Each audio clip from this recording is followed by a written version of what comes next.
The reason I became a coach was because of fear of dying.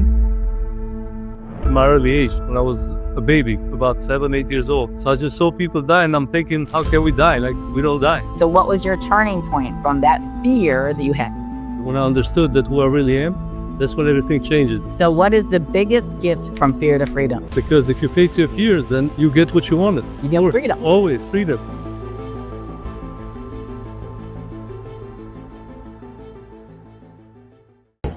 You think she's a good girl, but once you get to know her, you realize she's everything. She's crazy, she's funny, she's honest, and you'll never know what she'll do next. It's going to be such a great show today. Don't change the channel. We have Rez Dajt from Albania, not to be confused with Romania, which we've talked about before because that's where I vacationed in 2023. But anyway, what brought you from Albania here to Naples, Florida, or to Bonita, where you live? Oh, no, originally I'm from Albania, but I moved here in 2001. I lived in Philadelphia, Pennsylvania for 23 years, and I just moved to Naples about 2 years ago, and I love it. Okay, now what I just learned about Rez is that he has worked at the Proctor Gallagher Institute. That's where you work now, right? Yes. And that is, you may have heard of Bob Proctor. Do you want to explain who Bob Proctor is? Bob Proctor is a mindset coach, personal development space, and he's the best in the world. So I work for him. I'm a facilitator into Thinking into Results, the program that they created over 60 years. Wow, that's amazing. I know he's amazing on YouTube, especially. I follow him all the time. Now, anyway, so how did you get into that situation where you were able to work with him? That's really an amazing coup, I think. The reason I became a coach was because of fear of dying. And this started early in my age. Now, what made you fearful of dying? I don't know. I was just so... Was it living in Albania? Just seeing people, I was using my senses. I didn't know. So I just saw people die, and I'm thinking, how can we die? Like, in Albania or here? No, in Albania. I was in my early age when I was a baby, about 7, 8 years old. Wow. And do you have brothers and sisters? Yes, a brother and a sister. Are your parents still alive? Yes. Do they all live in Albania? No, here. Oh, they all live here. Yeah. Okay, good. Anyways, was that holding you back a little bit? You must have felt like that was holding you back. Yeah, it was holding me back because I was worried about if I'm going to ever want to see my family again. And I was keep asking questions like, where do we go? Yeah. Like when we die, we come back as the bodies or we come back as how? Are you religious? No, I just believe in God, some powerful. Okay. Yes. All right, so what was your turning point from that fear that you had? What were all the fears that you had? You were afraid you were going to die. What else? You mentioned some others when I was talking to you. That's how it started with that. And after fear of flight, and I had fear of flying. Flying, yes. You were afraid of going in an airplane. Yes. Can you go in an airplane now? Yes, I go, no problem now. Okay, and so what else? I know you mentioned like 4 things. You were like... I had panic attacks because of the stress coming and not knowing who I am. So that's how it started. When I understood that who I really am, that's when everything changes. If you know who you are, that the result will change. Do you have kids? Yes. Are you married? Yes, I'm married. How old are your kids? 11 and 14. Do you see them going through these stages? Of course, in their life? It started 5 years ago, yes. That's what and how do you shape them so that they don't have those same kind of fears as you've had? They had it because we've been programmed in the genes and in our environment. So my son had the same thing and I had to work him through it. It was hereditary then, maybe. Yes, that's how being programmed through genes and environment. I think so. Oh my goodness. Okay. So you said when I was talking to you, we are all spiritual beings with an intellect living in a physical body. Now I want to know what is significant of that to you. Yeah. So when I figure out that we don't die, and that's when everything changed because I understood that we don't die. We're not. We are spiritual being. I'm sorry, and we have an intellect and we live in a physical body. That's how the awareness became, and from that, I shifted my perception about dying. So that's when everything changed. What was the first step that you took to face those fears? I embraced the fear. I accepted, but I didn't believe it. So just welcome it, and the fear left because they say when fear knocks, open the door, and the faith opens it. So just did you have to battle a little bit with self-worth? Yes. I didn't believe I was worthy. Why is that? What happened to you to make you not feel worthy? I didn't know why, because to have friends, I had to make them believe that I was a nice person. I had to make them like paying money or just always taking them to lunch and buying food for them. You paid for them to come, but they needed to pay to go out. You were so grateful that they'd spend time with you that you thought you had to pay for them. Yes, right? But they wasn't looking at that. That's probably a common problem though. Yes, because I've seen that. Yeah. And I was always trying to explain that I'm a nice guy. I'm a person, like I look to the side, I see everybody as me, thinking inwardly, Right. like as spiritual beings, but they wasn't seeing, they was seeing the physical. And I don't know how they programmed. And I was shy, low self-esteem, and not understanding what was wrong with me.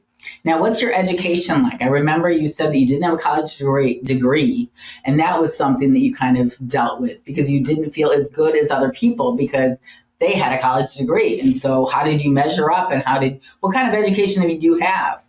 Just finished high school, but I finished at night because I couldn't pass during the... You couldn't pass during the day? You had to go at night? During the day. No, I didn't like school. You found you were thinking clearer at night? No, I didn't like school because if you don't like something, how can you enjoy doing something you don't like? Exactly. Because I thought we were more than that. Like I knew, I was just dreaming, using my imagination. It can be something I can create out of my mind. Right. But I was doing that unconsciously.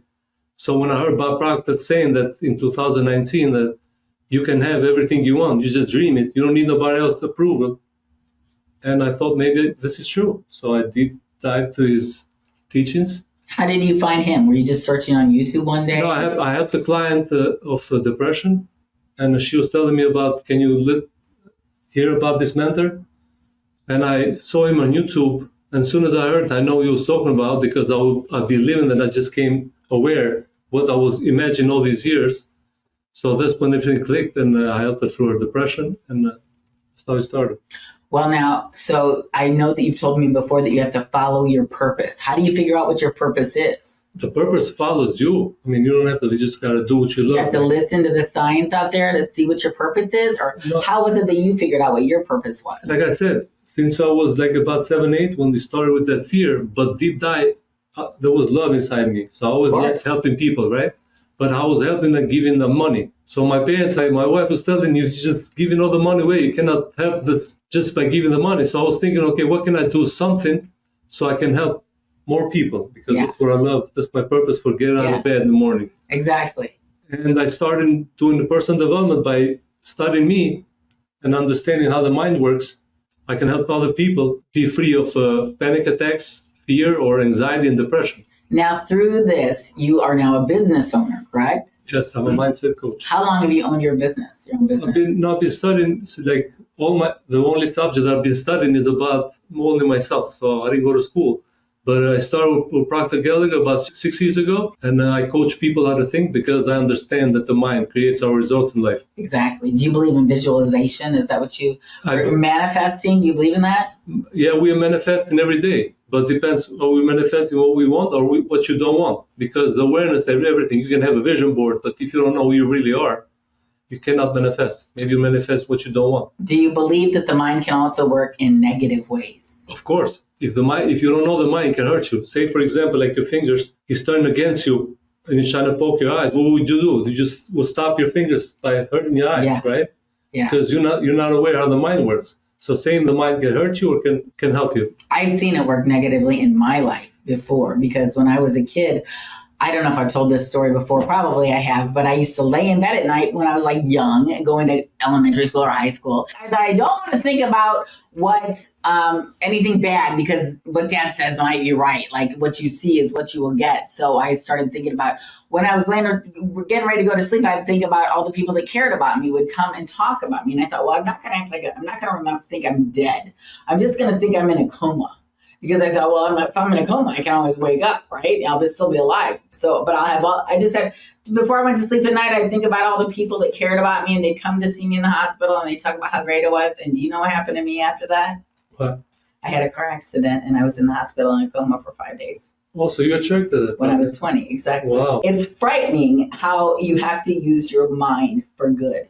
Because, like I said, see, you ask that question, you attract what you don't want. Exactly. Right? And that, to me, was the biggest lesson in focus on what's good. Only let in your mind what's good. And my dad always said, if you start, it's easy to just have negative things get in your mind, isn't it? What do you do when that happens? When negatives hit? Yeah.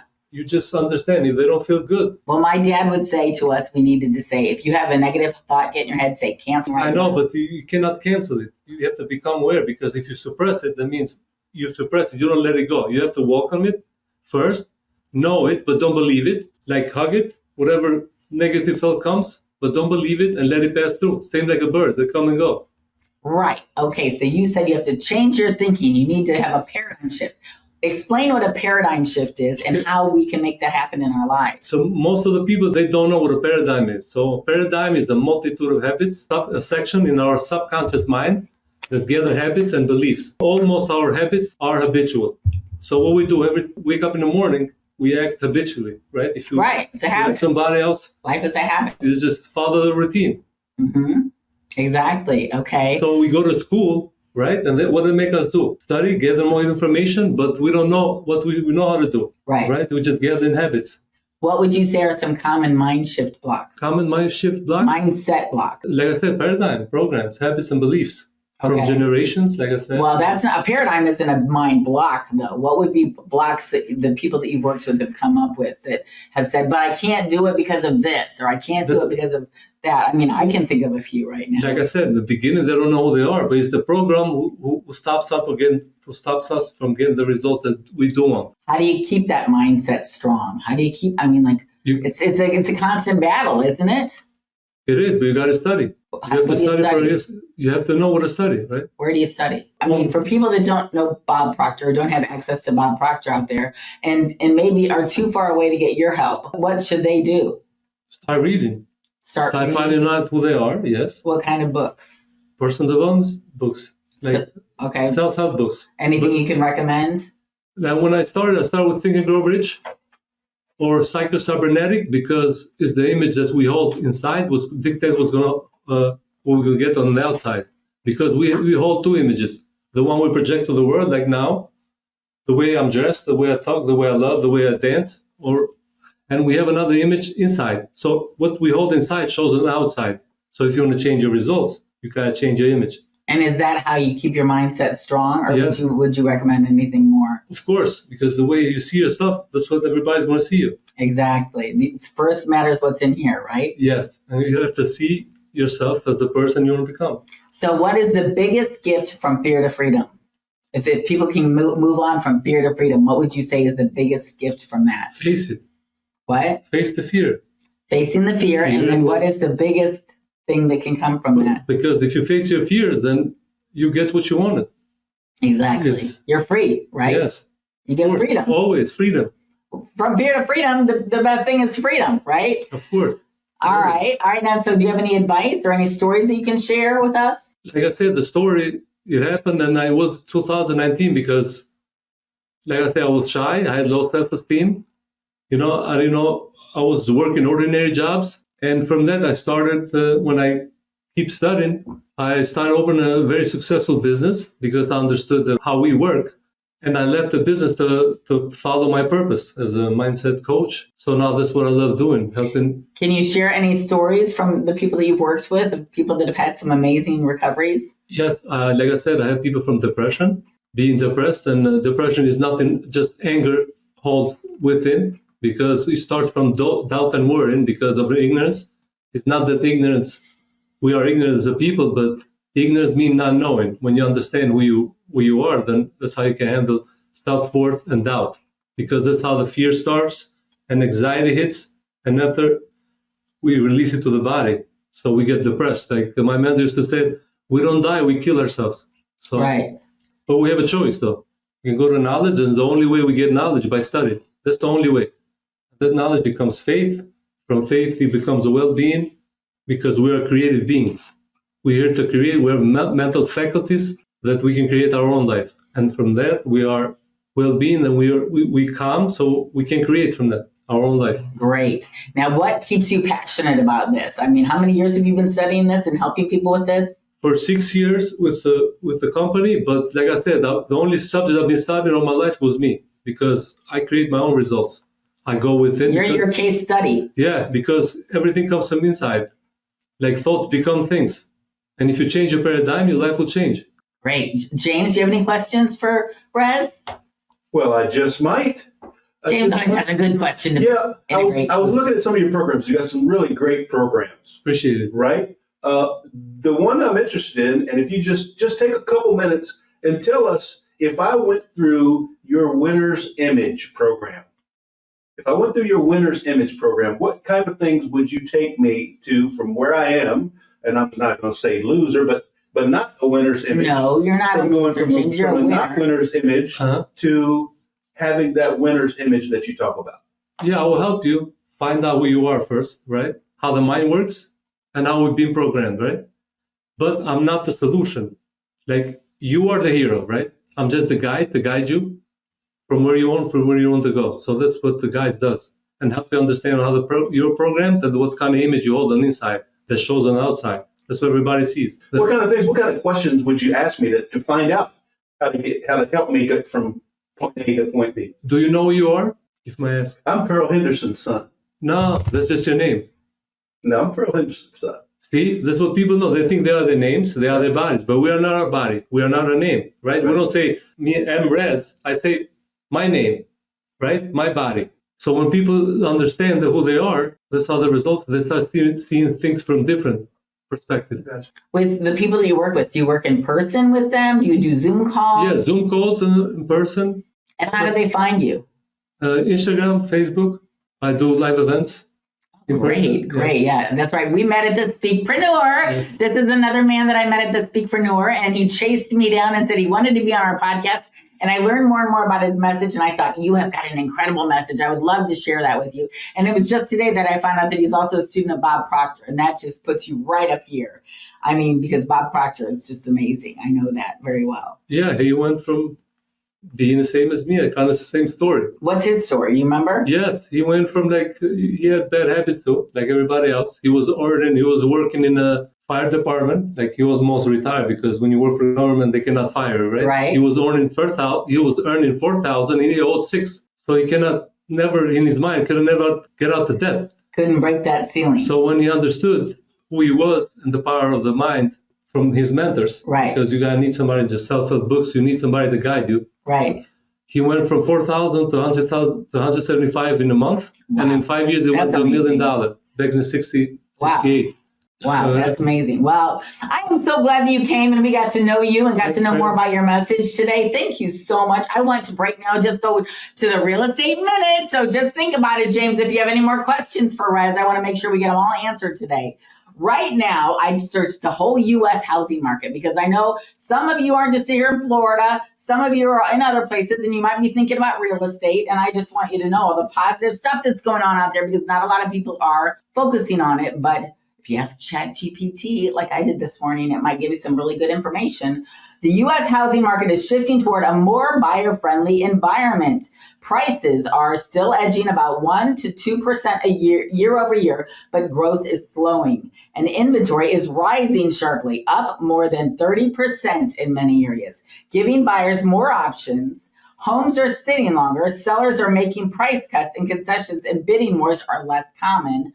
Mortgage rates, while still high at around 6.6%, have dipped to their lowest level in nearly a year, which is helping a bit with affordability. Sales activity is cooling and investors are taking a bigger share of the market. Nearly 27% of recent purchases are traditional buyers, and they remain squeezed. Overall, it's a cooling, but still competitive market with opportunities emerging for patient, well-prepared buyers. So if you have a realtor out there, you know what? Realtors are the best out there, knowing what's on the market, knowing how to negotiate for you the best property. If you want to buy, sell, invest. And if you do have a realtor, reach out to your realtor. If you don't, please reach out to me and I'd be more than happy to connect you with someone in your area if it's not me, and someone who is attuned with the kind of property that you're looking for. So please share it. I'm going to have my bio down in the I'm going to have my information down in the bio, as well as Rez here.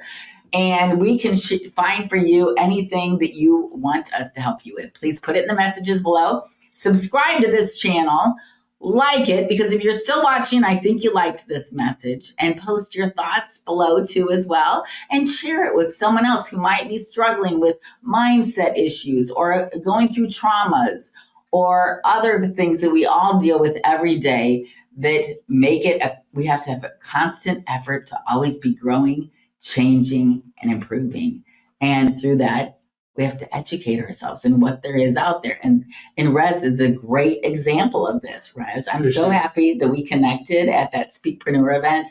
And thank you so much for coming today. James, do you have any other questions for Rez? I do. I have one more question. James always is so full of questions. You might not get this. I love questions. Okay. So I moved here from Philadelphia.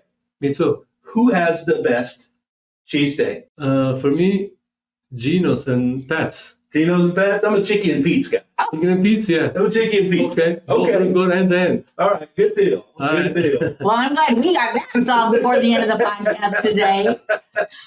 Do you have anything else to say, Rez? Anything else for our viewers? I mean, how they can get in touch with you, or we'll have your information in the bio that you give me. Just follow your heart, live your life to the fullest, because when you understand that one day we're going to die, live life to the fullest, because when you do things willingly, the world becomes a heaven. When you do things unwillingly, your world becomes a hell. So this is the best world. This is heaven or hell. That's right. You might as well just do it, because we're all going to end up in the same place at the end of this story. And so you might as well just take those chances and put yourself out there, right? Because I heard a great quote last week, and it is, you know what? None of us know what we're doing, but you know what? There are some of us that do it anyway. And that's the way I am. And I think that's the way you are too. Isn't that right? Yes. But when none of us really know what's going on here, but we're just all like plugging and plugging and plugging. And it's the one that keeps plugging the longest that's going to get to the final destination of where they're going to go. All we can do is control ourselves. The more me, the better I know you. And don't you agree, James? I do. Well, thank you so much, everybody, for visiting with us today. And we're going to be back for you next Friday. But please, like I said, subscribe, like, post, and share this podcast with someone else who might love it just as much as you did. Thank you so much, guys. Have a great weekend. Thank you. Thank you for coming. Bye-bye. Thank you for having me. You think she's a good girl, but once you get to know her, you realize she's everything. She's crazy. She's funny. She's honest. And you'll never know what she'll do next.